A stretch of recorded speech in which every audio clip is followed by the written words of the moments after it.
पढ़ाने वाली हूँ सर्कुलर क्यू डेटा स्ट्रक्चर।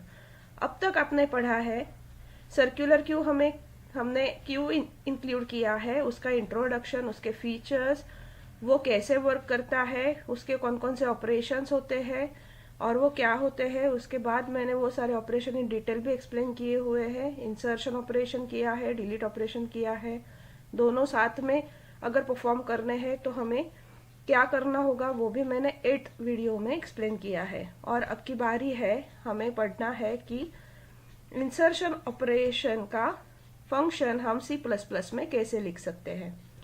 तो कंटेंट को जाने से पहले मैं आप सभी को रिक्वेस्ट करती हूँ कि अगर अब तक मेरे चैनल को आपने सब्सक्राइब नहीं किया है तो प्लीज मेरे चैनल को सब्सक्राइब कीजिए और बेल रिंगिंग रखिए। तो देखते हैं इंसर्शन फंक्शन को हम C++ में कैसे लिखते हैं, उसका लॉजिक हमें कैसे डेवलप करना है। तो अब तक आपको ये पता ही होगा कि हम इंसर्शन ऑपरेशन करते टाइम हमें इज फुल और ओवरफ्लो कंडीशन चेक करनी है, और वैसे ही अगर हमें डिलीट ऑपरेशन करना है तो उसके लिए हमें इज एम्प्टी और इज अंडरफ्लो ऑपरेशन हमें चेक करना है। तो सबसे पहले हम देखते हैं इंसर्शन ऑपरेशन का एल्गोरिदम। डिलीशन वाला एल्गोरिदम मैं नेक्स्ट वीडियो में एक्सप्लेन करने वाली हूँ, इस सीरीज का नेक्स्ट वीडियो। तो यहाँ पे मैं आपको इन शॉर्ट एक्सप्लेन कर लेती हूँ कि इंसर्शन ऑपरेशन हमें कहाँ से स्टार्ट करना है। जैसे कि लास्ट स्लाइड में आपने देखा कि इंसर्शन ऑपरेशन सबसे पहले हमें ये चेक करना है क्यू फुल है या नहीं। अगर क्यू फुल होती है तो हम कोई इंसर्शन नहीं कर सकते हैं।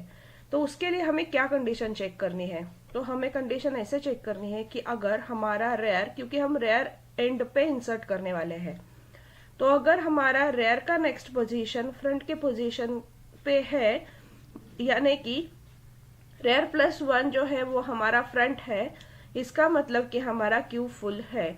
यहाँ पे मॉड्यूलो डिवीजन ऑपरेटर हमें हेल्प करता है कि सर्क्यूलरली भी हम चेक कर सकते हैं रेयर और फ्रंट का पोजीशन। मान लो कि आपके क्यू का साइज 10 है और रेयर अभी 9th पोजीशन पे है और फ्रंट 0th पोजीशन पे है, तो rear 9 + 1 is 10, 10 modulo 10 result is 0 and 0 is equal to 0, it indicates that हमारा क्यू फुल है। तो अगर हमारा क्यू फुल है तो हमें एक मैसेज डिस्प्ले कर लेना है क्यू इज फुल, और वहां से हमें एग्जिट हो जाना है। तो सबसे पहले ये वाली जी चीजें हमने अभी देखी है वो प्रोग्रामिंग में हम कैसे कर सकते हैं वो देख लेते हैं।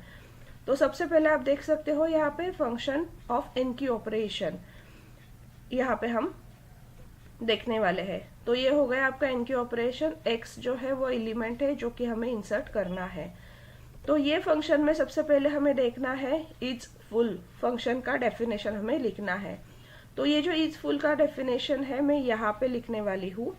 तो सबसे पहले हमें ये देखना है कि इज फुल का रिटर्न टाइप क्या है, तो वो है बुलियन, क्योंकि इज फुल हमें यस और नो में रिजल्ट देने वाला है, क्यू फुल है या नहीं। अगर है तो यस, नहीं तो नो। तो पहले देखते हैं कि इज फुल की डेफिनेशन में हमें क्या लिखना है। हम दो तरह से ये डेफिनेशन लिख सकते हैं। सबसे पहले हमें चेक करना है कि अगर हमारा फ्रंट 0th पोजीशन पे है और रेयर जो है वो साइज -1 पोजीशन पे है, तो हम बोल सकते हैं कि हमारा क्यू फुल है और हमें रिटर्न ट्रू वैल्यू कर लेना है। और ये पोजीशन नहीं है तो हमें ये भी चेक करना है कि जो फ्रंट है उसके इमीडिएट नेक्स्ट पोजीशन पे, रेयर के नेक्स्ट इमीडिएट पोजीशन पे फ्रंट है या नहीं। अगर ये भी कंडीशन ट्रू है तो हमें रिटर्न करना है ट्रू। तो ये दो कंडीशन सेपरेटली हमें परफॉर्म करनी है क्योंकि ये सर्कुलर क्यू है। ये तो कंडीशन हो गया आपका लीनियर क्यू के लिए, बट ये हो गया आपका अगर ये सर्कुलर क्यू है तो ये दोनों कंडीशन हमें सेपरेटली परफॉर्म करनी पड़ती है। तो इसके बगैर अगर ये सारी चीजें छोड़ के जो मैंने अभी लाइव स्लाइड पे एक्सप्लेन किया था वो वाली एक ही कंडीशन यहाँ पे लिखते हैं कि अगर हमारा फ्रंट रेयर +1 के मॉड्यूलो साइज पोजीशन पे है तो हमें ये बता देगा कि हमारा क्यू फुल है, तो हमें कंडीशन ट्रू रिटर्न करना है। तो ये रिटर्न करने के बाद ये इफ कंडीशन में आ जाएगा और ये इफ कंडीशन ट्रू होने के बाद हम लिख लेंगे क्यू इज फुल, जो कि हमने अब तक देखा था इस एल्गोरिदम में। तो अभी आगे जाते हैं। यहाँ तक हमने देखा कि ये चीजें हम प्रोग्रामिंग में कैसे एक्सप्लेन और इम्प्लीमेंट कर सकते हैं। तो अगर नहीं है, ये फुल नहीं है, तो हमें क्या करना है? तो हमें ये चेक करना है कि जो एलिमेंट हम इंसर्ट करने वाले हैं वो फर्स्ट एलिमेंट है या नहीं। उसके लिए हमें क्या कंडीशन चेक करनी है? तो हमें चेक करनी है फ्रंट इज इक्वल टू -1। तो फ्रंट -1 को है, ये हमें अगर पता है तो इसका मतलब है कि ये हमारा फर्स्ट एलिमेंट है, और अगर ये मेरा फर्स्ट एलिमेंट है तो हमें उसको डिफरेंटली ट्रीट करना है। तो अगर फर्स्ट एलिमेंट है तो हमें दोनों पॉइंटर्स दैट इज रेयर और फ्रंट पॉइंटर दोनों को 0 पे इनिशियलाइज कर लेना है। तो चलो ये प्रोग्राम में हम कैसे लिखते हैं वो देखना है। अभी यहाँ पे आप देख सकते हो कि ये जो है, मान लो कि ये कंडीशन इज फुल, ये फंक्शन को जंप करेगा, और ये कंडीशन फॉल्स है तो ये रिटर्न क्या करेगा? सबसे पहले ये रिटर्न फॉल्स करेगा। अभी ये फॉल्स रिटर्न करने के बाद ये जो है वो इफ कंडीशन फॉल्स हो गया तो वो एल्स में चला जाएगा, और इस एल्स में हमें ये चेक करना है कि फ्रंट अगर -1 पे है, इसका मतलब सिंगल एलिमेंट है। तो सिंगल एलिमेंट होने के बावजूद हमें वहां पे फ्रंट और रेयर दोनों को 0 पे इनिशियलाइज करना है। हालांकि आपको ये पता है कि इंसर्शन पे सिर्फ रेयर एंड पे वर्क होता है, पर ये फर्स्ट एलिमेंट है इसलिए हमें दोनों को इनिशियलाइज करना है एट 0।